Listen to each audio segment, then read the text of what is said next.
I am currently working at a food bank, doing fundraising. Aside from work, I really enjoy swimming and going up into the mountains, camping, hiking, things like that.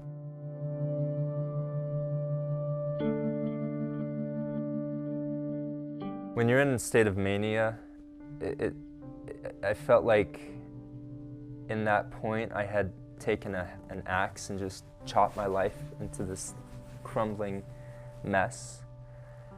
And when I looked at what I had left right then and there, and it was a lot. I had my family, I had, I didn't think I had friends. It was also that I didn't want to talk to them about it. But when I looked at the mess that I had created, and it wasn't really me, but it was, when I looked at that, and I just didn't know how I could ever overcome it.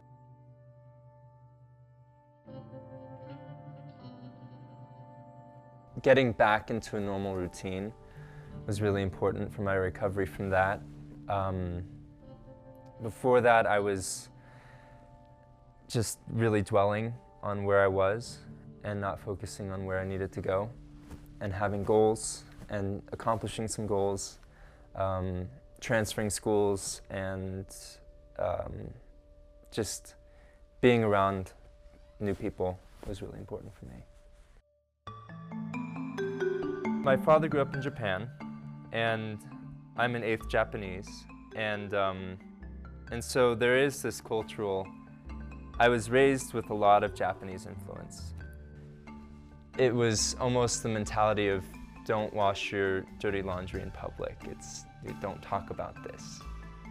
I think in some ways being gay has actually helped with being able to talk about my emotions. I've seen in the gay community where there's sometimes an ability to talk. I've seen kind of two different dichotomies taking place. So there's a lot of my friends who I feel very comfortable talking about my emotions, and then there's like a completely separate group of friends that it's almost like you constantly have to pretend like everything's great.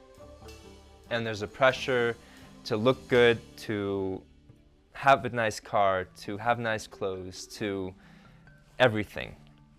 And in that perspective, I've seen a lot of emotional turmoil because people don't talk about their emotions and then they explode. I'm very happy on my medication because I feel emotions. I go through the rhythms, but I feel more in control. I think without medication, I feel like I'm barreling down a hill in a go-kart without brakes. And right now, I feel like I'm in a nice Subaru with all-wheel drive and safety airbags and all that jazz.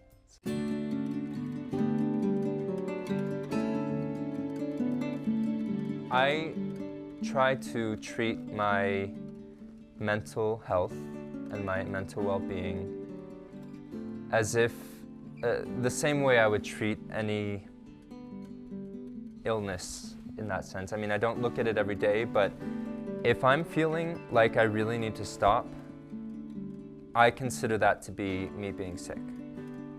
And I think we discount mental health in that sense because we think, well, I'm physically able to go to work and I'm not going to infect anybody with anything. Therefore, I am okay.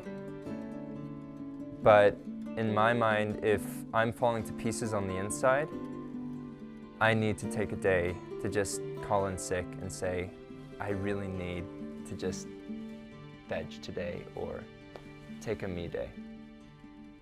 Time for me is important.